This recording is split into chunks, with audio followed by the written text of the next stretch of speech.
Grand Rising, Huptep, Shalom, Assalamu Alaikum, Grand Rising. Good morning, everyone. Love, peace, success, prosperity belong to you. Disclaimer alert, I'm not a minister, I'm not a pastor, I'm just one crying in the wilderness.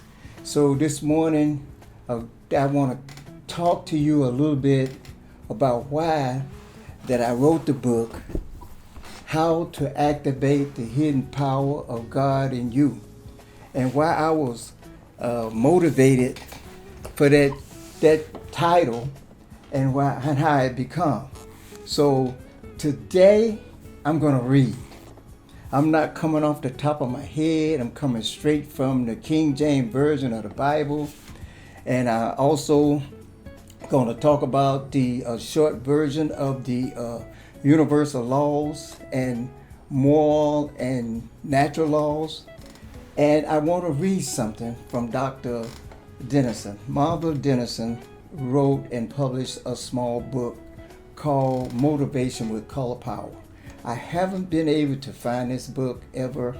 I went through every website. I've used ChatGPT, I've used AI. I've done everything I can to find him and his book. Haven't been able to do it, but I'm going to read something from his book. And like I say, this I'm not taking credit for this, for God, the most creator. Now, when I read this verse, it's going to come from Daniel chapter 9. I'm not going to use the word Lord. And the reason I'm not going to use this word Lord is because in order for it to signify God, the creator, the most high, then the words need to all be capitalized.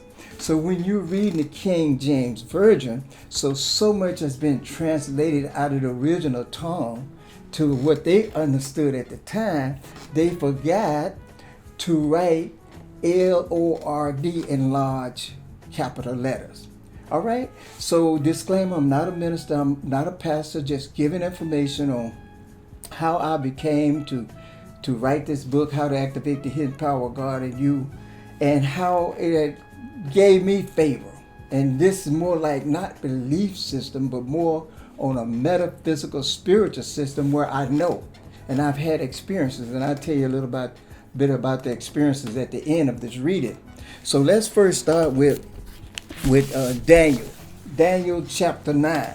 So Daniel chapter 9, we're going to start at verse 3 and read all the way to verse 23. So Daniel said, I set my face unto the Almighty Creator, the Most High, to seek by prayer and supplication with fasting, with sackcloth and ashes. Now we know during Easter holidays you see the people with the ashes and all that. So they did a little bit of what he was saying here. And we also know many people fast when they pray. And I pray unto the Almighty Creator, my God, made my confession and said, Almighty God, the great and dreadful God, keeping the covenant and mercy to them that love him, and to them that keep his commandments. We have sinned. All have sinned and come short of the glory of God. Do we agree? And have committed iniquity, and have done wickedly, and have rebelled, even by departing from the precepts and from thy judgment.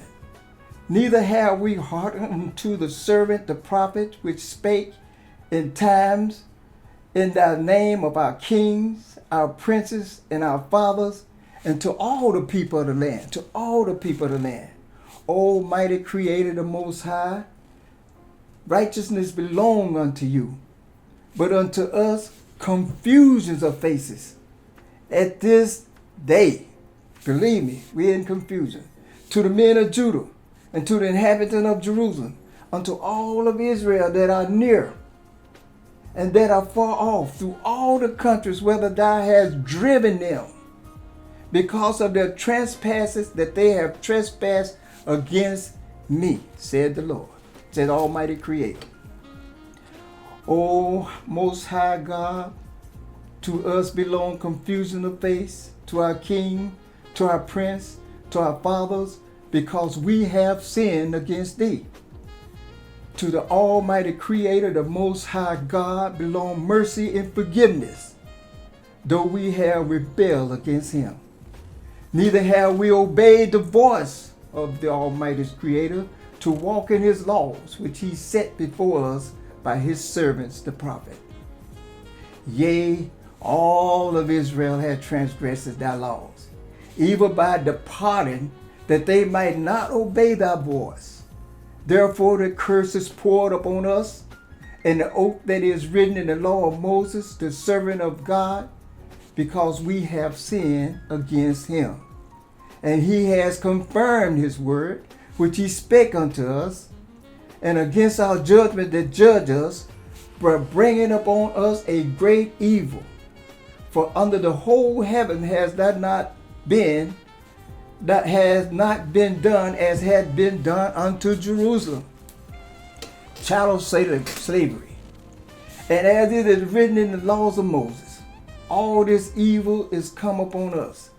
Yet may we not our prayers before the Almighty Creator, the Most High, that we might turn from our iniquity and understand our truth. Therefore has the Almighty Creator watched upon the evil and brought it upon us. For the Creator God is righteous in all his work which he does, for we obey not his voice. And now, O Most High, that has brought thy people forth out of the land of Kemet with a mighty hand, and has gotten thee renowned, at this day we have sinned. We have done wickedly. O Most High, the Most High Creator, according to all thy righteousness, I beseech thee, let thy anger and thy fury be turned away from the city of Jerusalem, thy holy mountain. Because of our sins and for the iniquity of our fathers, Jerusalem and their people are become a reproach to all that are about us. Now therefore, O our God, hear the prayer of thy servants and his supplication. Cause thy face to shine upon the sanctuary that is desolate, for the Almighty Creator's sake. O my God, incline thy ear and hear. Open thy eyes and behold our desolation, and the city which is called by thy name. For we do not present our supplication before thee for our righteousness, but for thy great mercy. O mighty Creator, the Most High, hear. O mighty Creator, Most High, forgive. O the mighty Creator, the Most High, hearken and do. Defer not for thy own sake, O my God, for the city and thy people are called by thy name. And Daniel said, and while I was speaking and praying and confessing my sin and the sin of my people Israel, and presenting my supplication before the Lord my God for the holy mountain of my God, yea, while I was praying, speaking in prayer, even the man Gabriel, even the man Gabriel, who I have seen in a vision at the beginning, being caused to fly swiftly, touched me about the time of the evening oblation. And he informed me and talked with me and said, O Daniel, I have now come forth to give thee skills and understanding, not money, not prosperity, not peace, skills and understanding. And at the beginning of thy supplication, the commandment came forth. And I have come to show thee, for thou art greatly beloved. Therefore, understand the matter and consider the vision. Understand the matter and consider the vision. But the vision didn't come until Daniel himself seeked this vision by prayer and supplication, with fasting, with sackcloth, and with ashes. So that's the reading from the King James I want to give you. And that is one of the things I understood when I wrote the book, How to Activate the Hidden Power of the God in You. because his vision was shown once he prayed for us, for our supplication, and with fasting and sackcloth. That's the first reading. I'm not finished yet, because now I want to go back to the metaphysical, spiritual side of what I'm trying to address here, the information I'm trying to give you. So, a short version of the universal laws.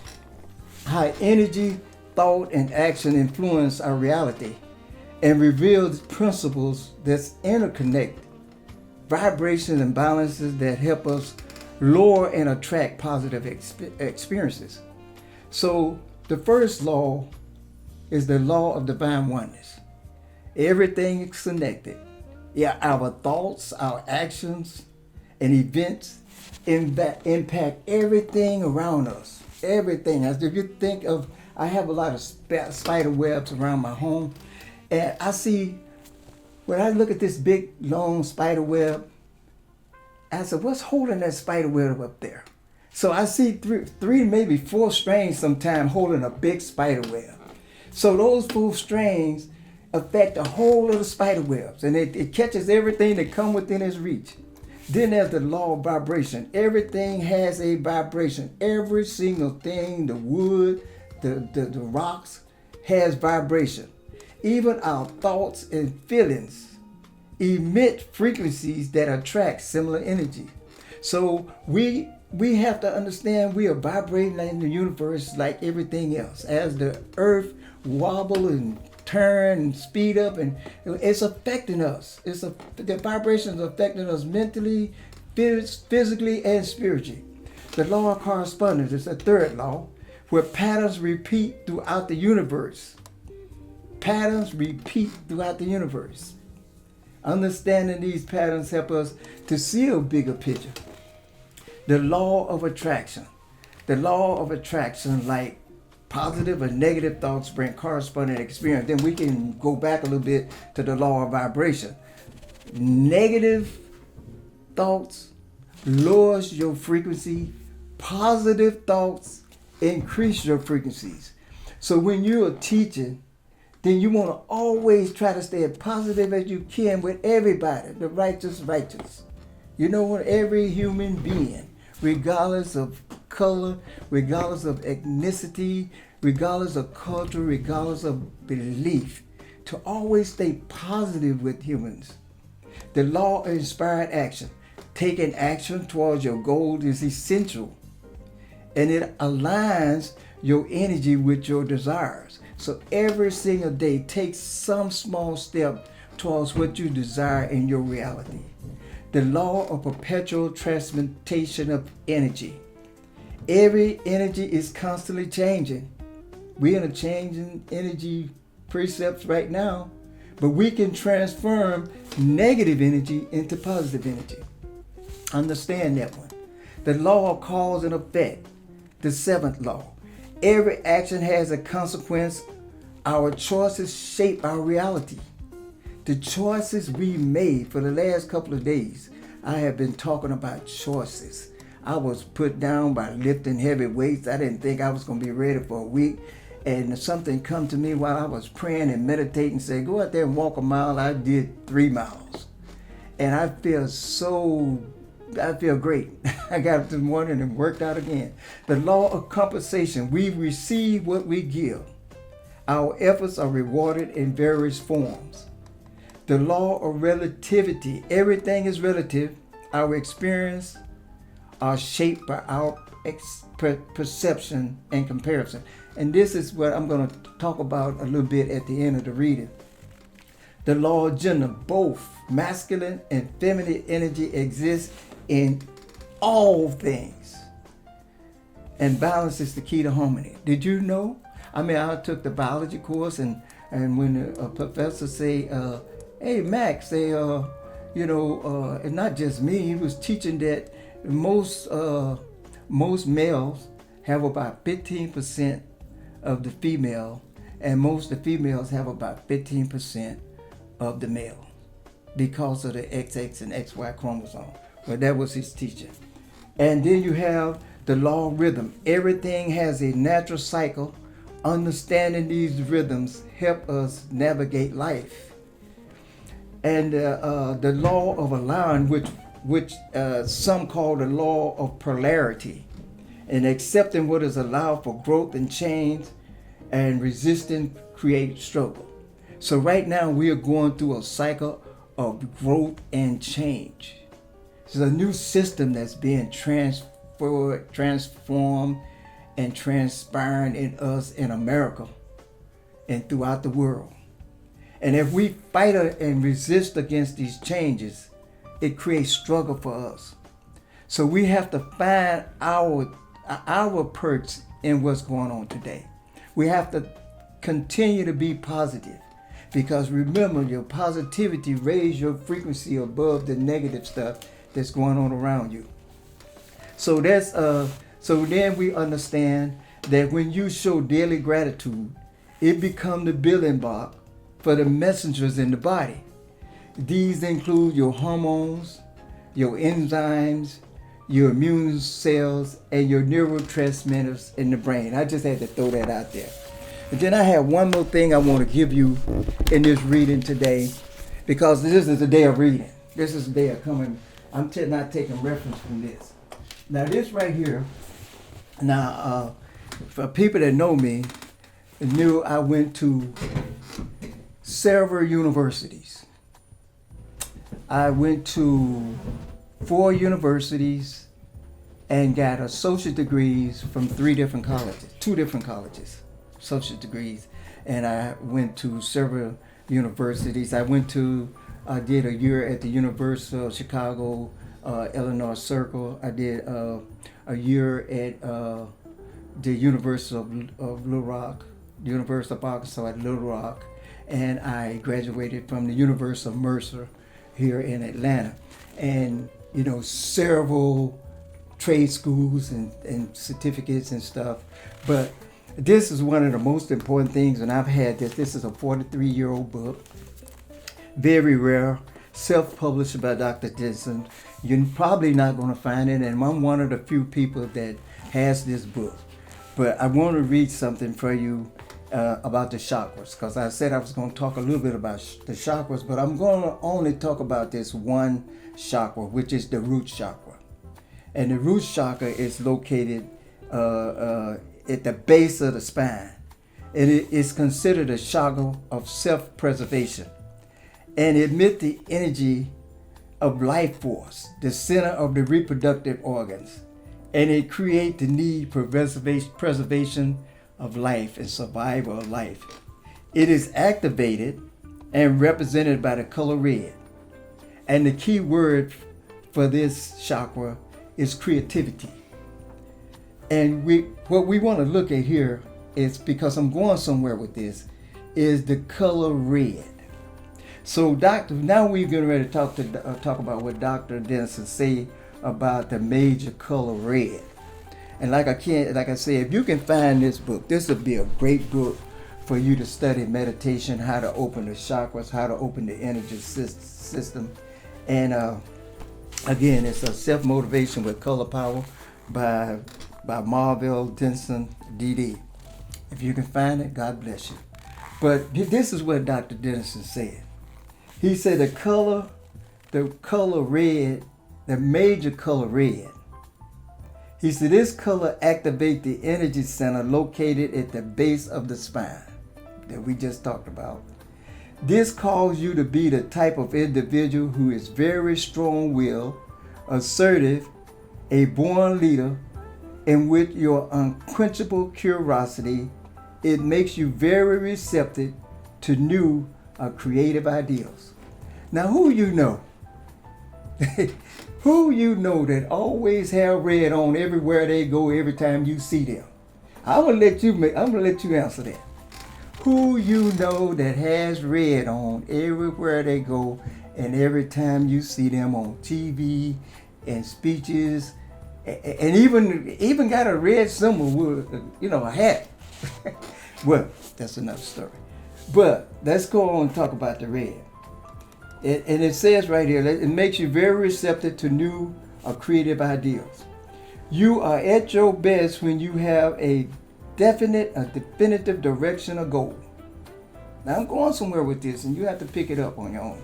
When there is no central theme in your life, you tend to demonstrate the trait of procrastination, egocentricity, a dictator who disregard the feelings of others. This major red. Now, you know what we're talking about now. On the positive side, now there's a positive side. People are attracted to you by your sunny disposition. You are gifted not only in your creativity, but you are also able to hear another's ideal and give valuable suggestions for their accomplishment. Your personal trait of determination, originality, assertiveness, and self-reliance make you stand out in any crowd. In any crowd. That's how you see me on the TV every day. Okay. That along with your pride, when properly developed, could make you prominent in your personal environment or on the world stage. Financial and career opportunities come to you when you are in a position of being the motivating or directing force. You get a lot of money when you are a motivating and directing force, when you're over everything. You have the potential to be an outstanding professional or an artistic genius. And then you know you've been called a genius at times. You display your best trait in position of authority. Since you dislike being subordinated to others, such as managers, supervisors, or project leaders or director, you must guard against reacting to the dissimilar ideals of others, thus tending to appear dogmatic, arrogant, egotistical, and a know-it-all.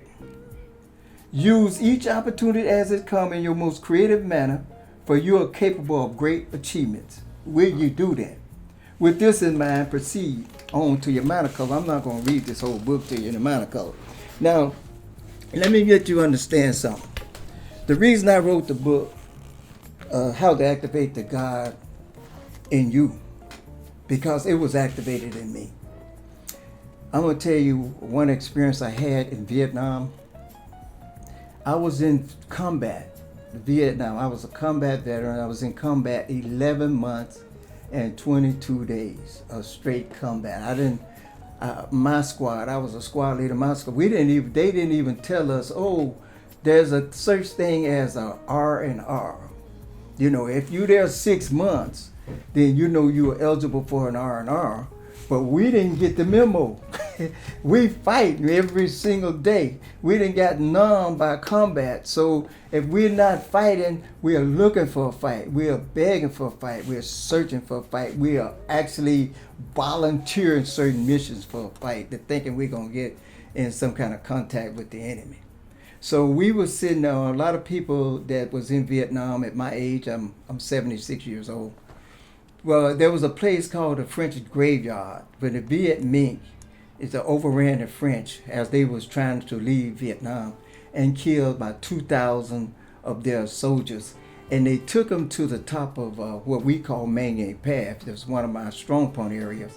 And they stood them up facing France, and they poured lime on them. And the reason they poured the lime on them, the concept was that their soul would not get back to France.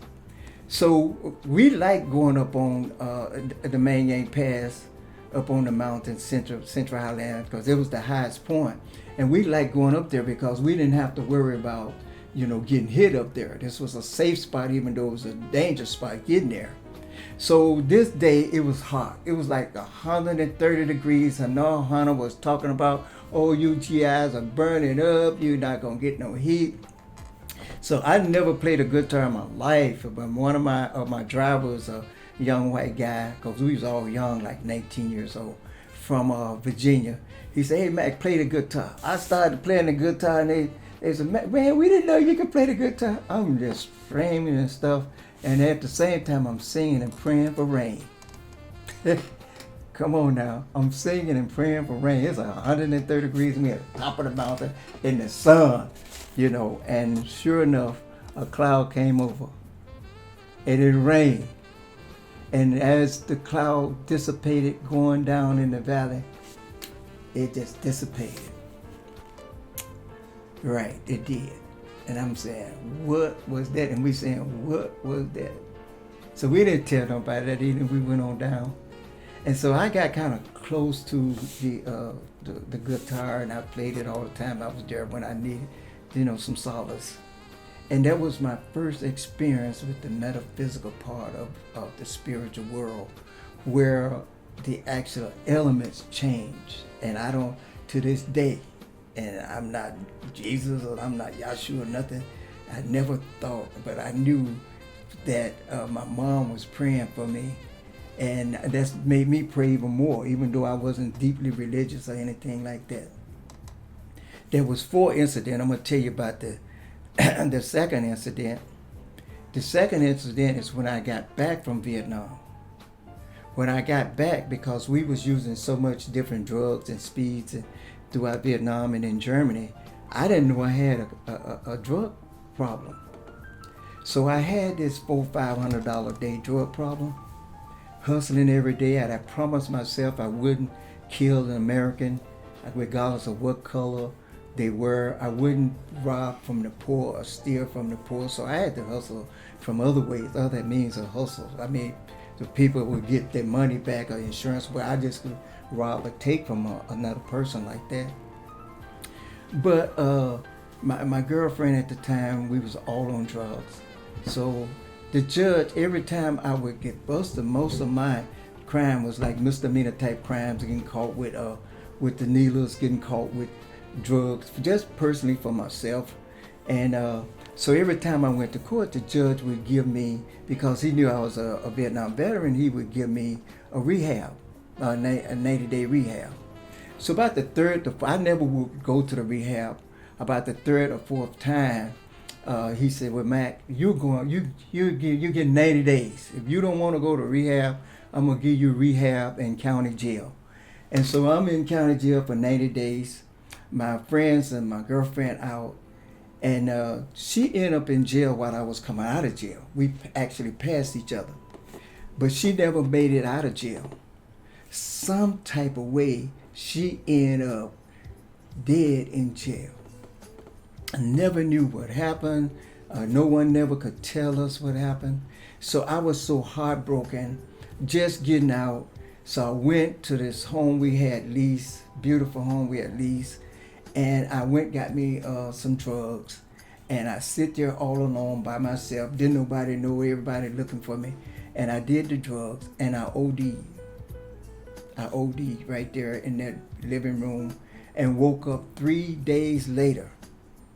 I woke up. But what woke me up was a vision, because I was laying on the sofa and a vision came through the sun. Because right at the sofa was sitting was the window, and through the window came the sun that third morning, and I saw this vision of Yahshua. It wasn't like no white or black or nothing like that. It was just a vision, a shape, an image, and woke me up. Man, my body was sore and everything. And that's when I actually left out the house, and I was able to face what I was going through with that situation. And I said, wow, dang, God did it again. So this, all this time that I'm doing drugs and alcohol, I would always, whenever I was in jail, or whenever I was in rehab, or whenever I was in a program for veterans, I always had my little New Testament, a little red New Testament that was given to me in basic training. And I always stuck with it. And I'm not going to say that, this is just my own personal experience. It's not an opinion. It's something that actually happened to me. And so my first book I wrote, the history of post-traumatic stress and its effects, was different, because I did that because there was another book that talked about African Americans not being heroes or something similar to that. And it talked about how could they have a PTSD. So I wrote a response to that. But then this second book, something just things that continue to happen in my life to make me better and closer to God. So I had to write this book, not so much from a Christian perspective, but from a metaphysical and from a spiritual perspective. And so I just wanted to give you guys that this morning. I just pray that you took something out of it, and it's all done with love, and it's a pretty good book. I mean, it's some things that you might not agree with or you might not understand, but I try to make it so simple, because the history of post-traumatic stress disorder, this book right here, this is more like a research book. So it was more like that someone could use in a class or professor, because it's more research and reference in it, maybe about 50, 60 reference. The Invisible Wound, the history of post-traumatic stress disorder, and its effect. But this book here was mostly taken from the master teachers and what I learned in the metaphysical world. So with all that said, I hope you got something out of this. I hope you could understand the cues, and I hope you can understand how to use the 12 universal laws and the natural and moral laws that keep us grounded while we are meditating, so we won't have this egotistical and pride demeanor. So we will have empathy for people and love for people, that we will look and seek justice and equality. All right? So this is where I'm coming from this morning. I hope you got a little something out of it today with the reading and with my story. Love you guys. Y'all be blessed. Talk to you next week. Enjoy life.